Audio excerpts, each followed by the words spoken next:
মক্কা থেকে হাজিদের মিনার উদ্দেশ্যে যাত্রার মধ্য দিয়ে শুরু হয়েছে পবিত্র হজের মূল আনুষ্ঠানিকতা। এই ঈদে জামা জুতো অ্যাক্সেসরিজের ডিসকাউন্ট।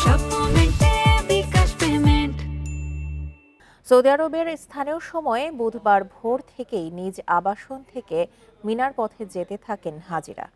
আজ সারাদিন মিনায় তালবিয়া, জিকির, তিলাওয়াত ও দোয়ায় মগ্ন থাকবেন তাঁরা। বৃহস্পতিবার ফজরের নামাজ পড়ে 14 কিলোমিটার দূরে আরাফাতের ময়দানে যাবেন হজ যাত্রীরা।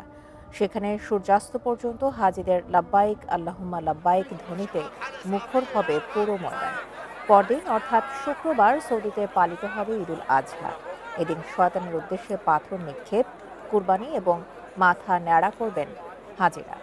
এবার বিশ্বের বিভিন্ন দেশ থেকে 14,70,000-এর বেশি হজযাত্রী পবিত্র হজে অংশ নিয়েছেন।